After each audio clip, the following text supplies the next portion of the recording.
今年这台湾猪仔呢，是因为较小粒，所以较袂大。这猪肉成本也对咧牙悬。伫咧中环呢，有业者袂堪得，10月开始已经来起价啊。也若肉品市场这肉虎甲烟尘呢，嘛拍算伫咧中秋过了，就会来调整价数。空肉饭甲肉丸是中华正出名的食物，但是因为最近猪肉价小悬，成本增加，导业者挡袂牢。10月开始，部分的品项起5块至10块。今年来讲，算10年来吼，猪肉吼诶涨幅去上济一届，从无超过30%起哩。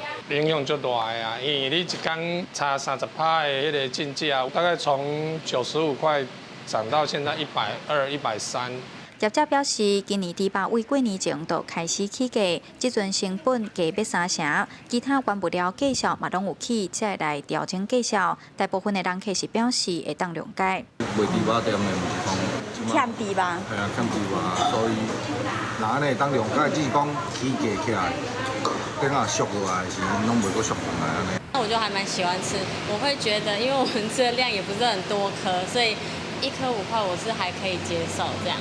根据中央畜产会的统计资料显示，7月到今，全台湾肉猪的化价平均1公斤拢超过100块。面对猪肉价数一直咧悬，拉袂落来，中华关肉品市场推出的肉虎甲烟肠，也会伫中秋节后调整价数。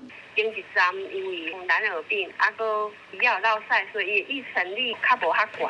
现在的这个价格算是高点，中秋节过后会做调整。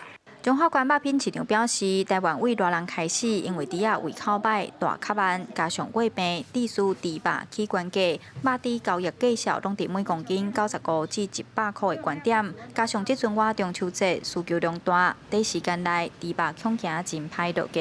记者杨淑晴综合报道。